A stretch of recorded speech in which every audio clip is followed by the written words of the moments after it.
오늘은 이제 제가 끝나면 바로 갈 때가 이제 범죄 피해자 지원센터거든요. 그리고 점심 식사 직후에는 서울경찰청의 이제 종합상황실, 그리고 밤 9시에는 자유방범대를 이제 방문을 하는데, 일단 이 국가의 첫 번째 임무는 국민의 안전 보호입니다.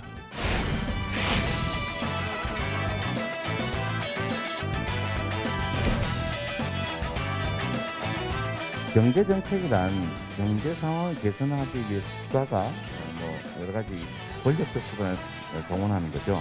그런데 상황이 바뀌면 정책이 바뀌어야죠. 본인이 앵콜이 나오는 모습 좋아하네요. 감사합니다.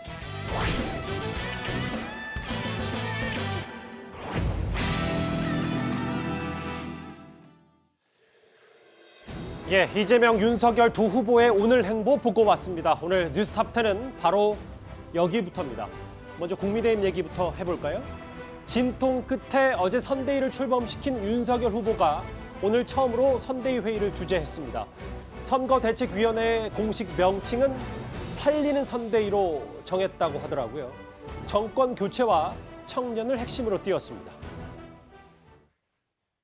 출범식을 지켜본 국민들, 당의 많은 지지자 여러분들께서 굉장히 마음 든든하게 생각하셨을 것이고 정권 교체의 강력한 희망을 가지게 되셨을 거라고 생각합니다. 국민이 정권을 교체해야 되겠다는 열망이 높기 때문에 큰 실수만 하지 않으면 저는 정권을 가져올 수 있다고 확신을 갖고 있습니다. 선거를 운영하는 주체가 일사불란하게 제대로 잡음이 없이 진행이 되어야만이 승리를 장담할 수 있다. 민주당과 민주당 후보가 빠져나올 수 없는 어떤 자기의 구조적 한계를 저는 지니고 있다고 봅니다. 자신들의 모습을 숨기기도 하고 또 가리기도 하겠지만 그러나 분명히 그 빠져나올 수 없는 본질이 공식 출범한 선대위 오늘 첫 회의가 있었습니다. 이 얘기부터 차분히 시작을 해보겠습니다. 희망, 정의, 국민, 나라 살리겠다는 취지다.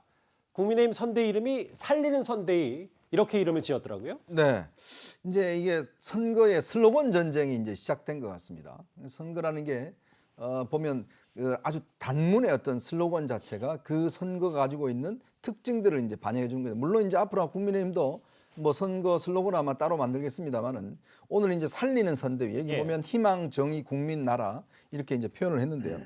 예전에 정말 문재인 대통령 같은 경우는 이 선거 슬로건을 보면 사람이 먼저다, 나라를 나라답게, 이 두 가지 선거 슬로건이 굉장히 그때는 히트를 쳤다고 봅니다. 그때 선거 슬로건을 만들었던 정철 카피라이터가 지금 이재명 캠프에 가 있죠. 이제 그걸 만들고 있는 것 같은데요. 이 아주 특징적인 선거 슬로건을 보면 이 트럼프 대통령 같은 경우는 미국을 다시 위대하게라든지, 오바마 대통령은 안명했어요. 앞으로. 그런 어떤 선거 슬로건을 썼습니다.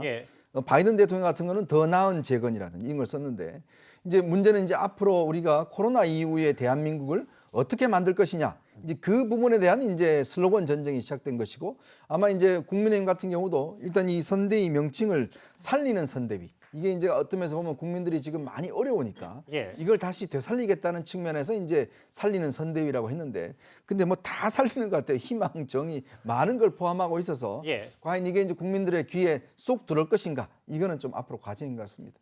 선대위 간판들의 목소리, 윤석열 후보를 비롯해서 어떤 일상을 했는지도 메시지를 좀 볼까요? 윤석열 후보는 의원과 당협위원장들 고향 앞으로라고 해서 조직의 분발을 촉구했는데, 김종인 위원장은 뭐 뒤에도 좀 만나볼 테지만 실제로 큰 실수 없으면 정권 교체할 수 있다, 이렇게 자신감을 내비쳤는데 일사불란이란 단어를 썼습니다.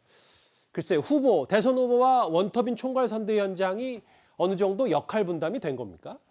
그렇죠. 아니 우선 총괄선대위원장 아니겠습니까? 그러니까 이제 그 각 뭐 직능, 뭐 조직, 뭐 이런 데를 전부 다 본인이 이제 총괄하고, 어찌 보면 저것이 그동안 그 윤석열 후보와 이렇게 밀고 당기기 했던 왜 전권 얘기가 있었잖아요. 맞아요. 그 전권 얘기와 좀 일맥상통하는 얘기가 아닌가 싶고 이제 관련해서 뭐 김병준 상임선대위원장이라든가 뭐 이런 분들과의 어떤 관계를 어떻게 설정하느냐 뭐 이것도 굉장히 많이 관심이었는데 사실 그런 부분은 지금 명확하게 정리가 안 된 것으로 보여요.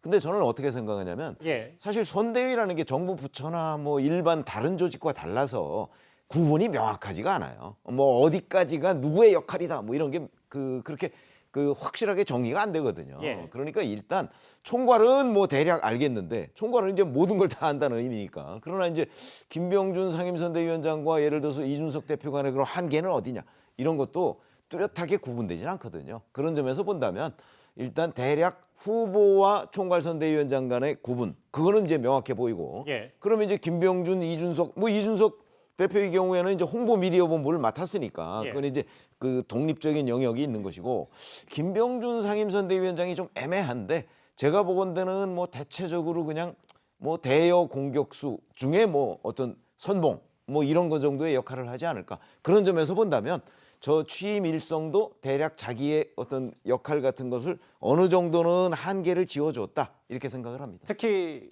김종인 위원장 같은 경우는 약간의 이제 국민의힘 내부 군기 잡기 이런 메시지인 것 같고요. 그렇기도 하고요. 역시 뭐 본인이 자꾸 일사불란을 강조하잖아요. 그러니까 본인의 영이 확실하게 서야 한다. 아마 이런 부분을 굉장히 강조하고 있는 것으로 보입니다. 예. 오늘 첫 선대위 메시지를 한번 정리해봤습니다. 그리고 오늘 국민의힘 선대위의 추가 인선도 발표가 됐습니다.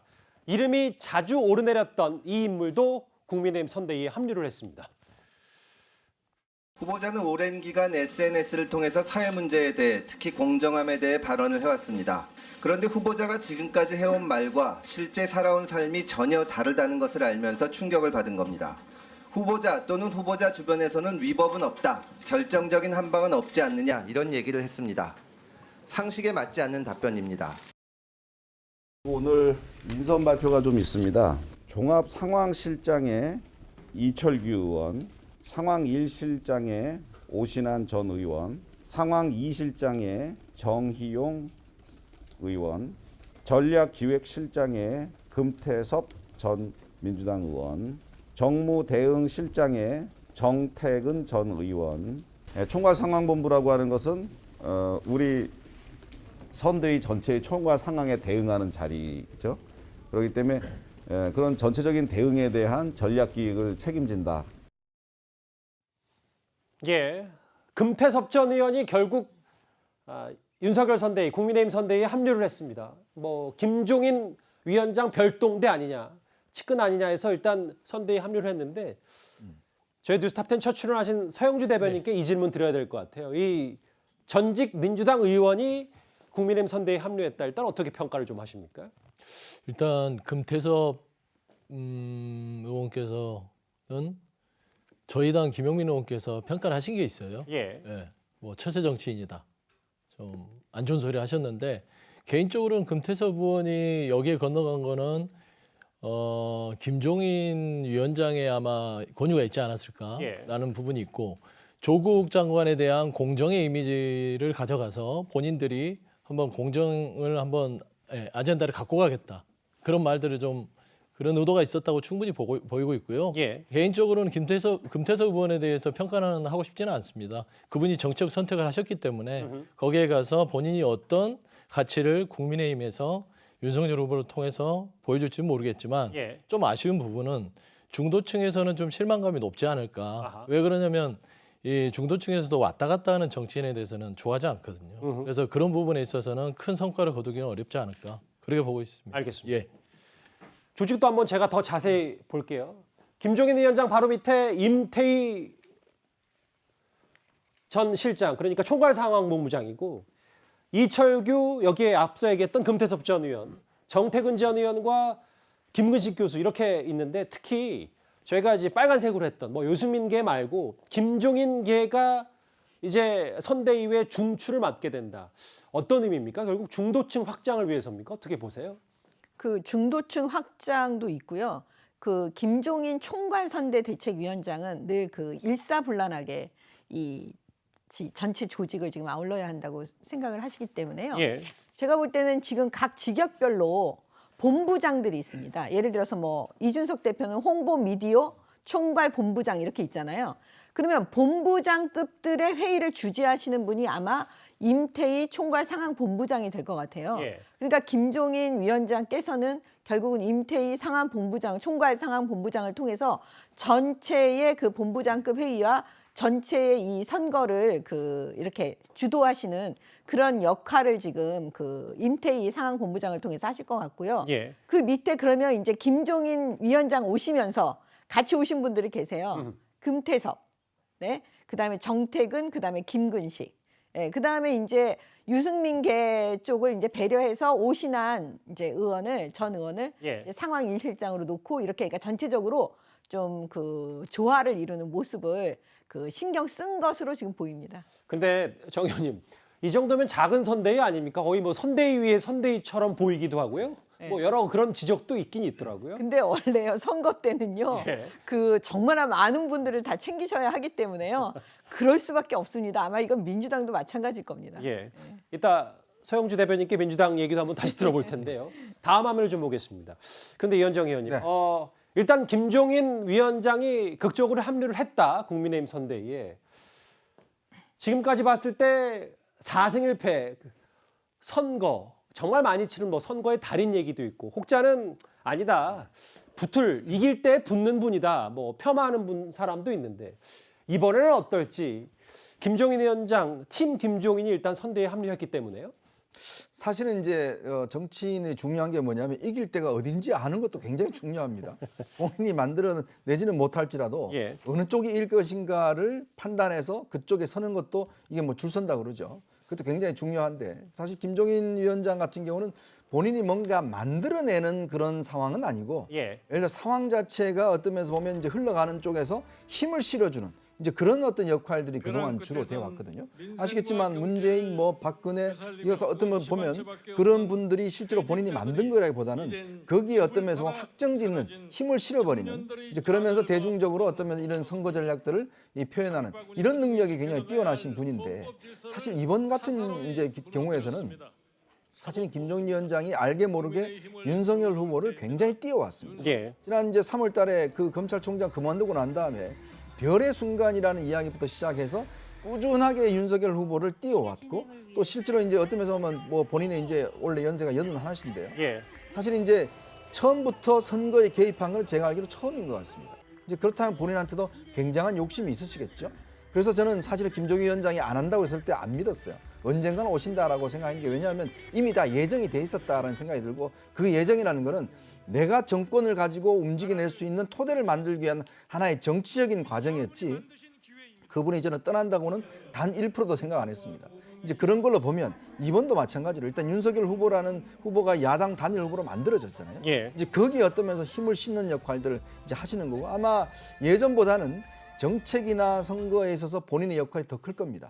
왜냐하면 문재인, 박근혜 이쪽에서는 사실 어떤 면에서 보면 본인의 역할이 내부적으로도 굉장히 견제를 받았거든요. 예. 근데 이번 같은 경우는 아마 이번 파동을 거치면서 좀 더 많은 권한을 가졌기 때문에 특히 정책 면에서 아마 주도권을 굉장히 잡고 나갈 겁니다. 사 대변인, 지금 자막에도 나가는데 오늘 김종인 위원장의 일성은 큰 실수만 하지 않으면 네. 정권을 가져올 수 있다 이렇게 호언장담했거든요. 어떻게 평가하십니까?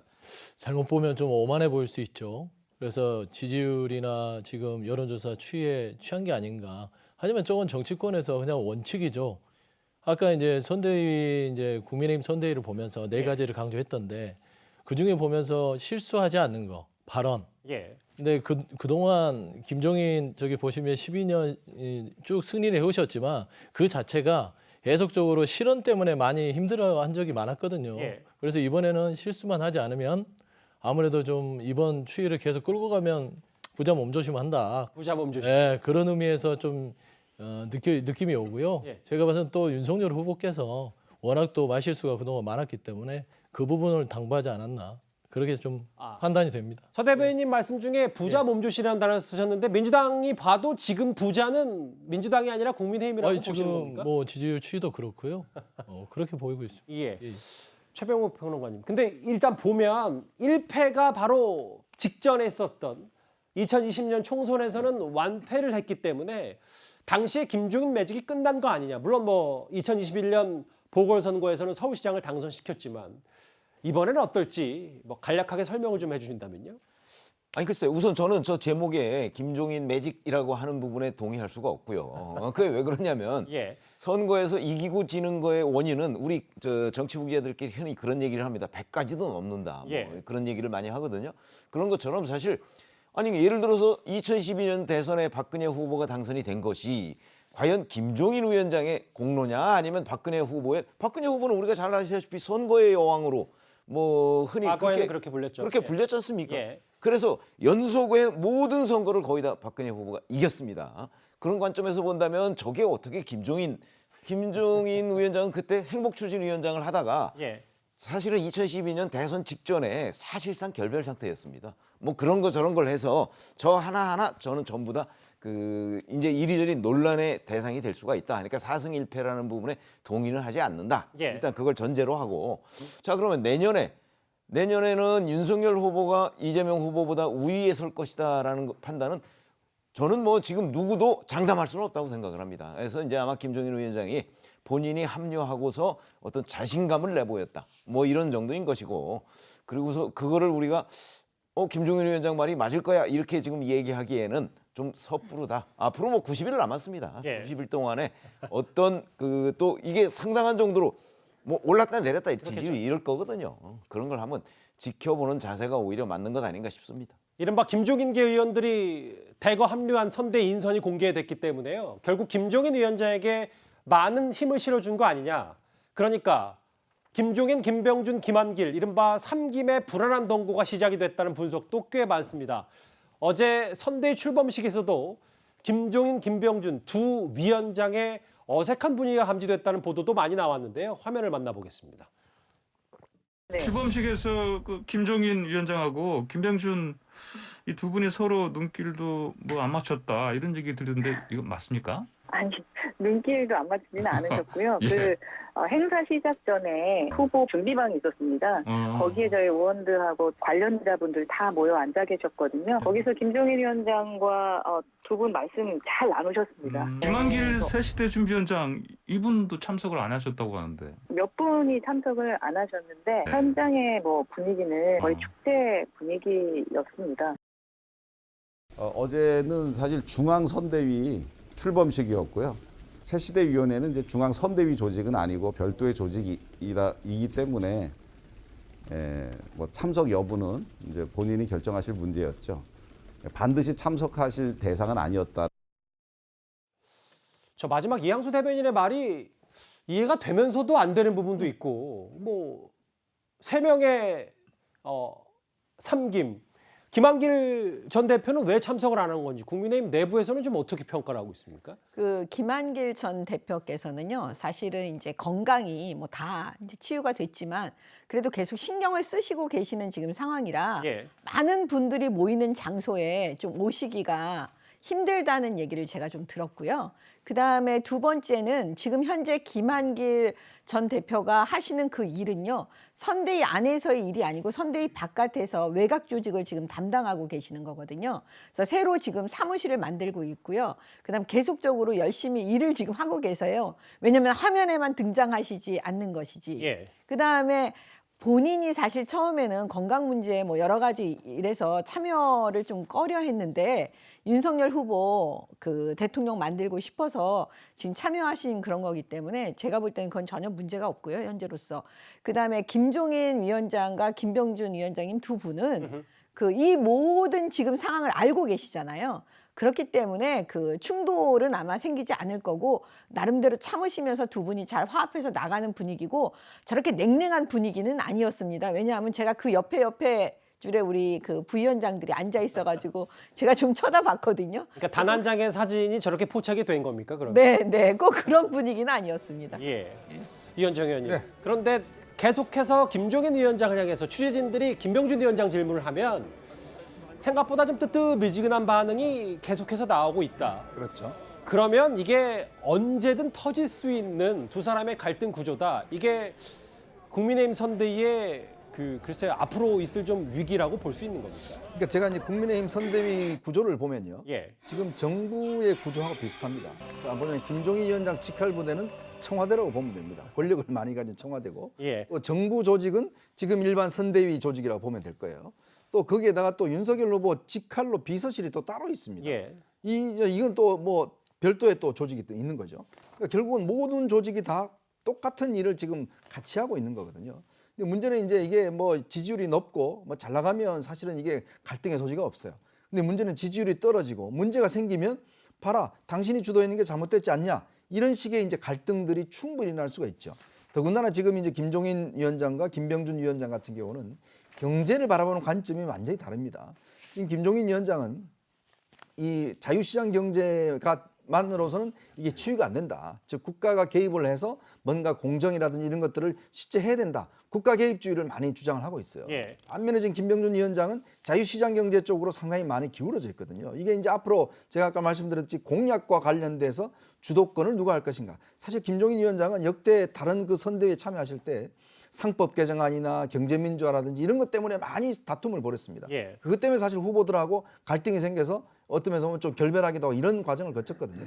이제 그런 걸로 비춰본다면 지금은 뭐 조직 구성 때문에 지금 다들 정신없지만 이제 앞으로 하나하나의 사안을 놓고 이거 우리가 해야 되는데 왜 당신이 해? 왜 여기 개입하지? 뭐 이런 식의 지금 갈등들이 일어날 수가 있는데 예. 이게 이제 갈등이 더 불거지려면 지지율이 떨어지기 시작하면 더 갈등이 폭발할 겁니다. 예.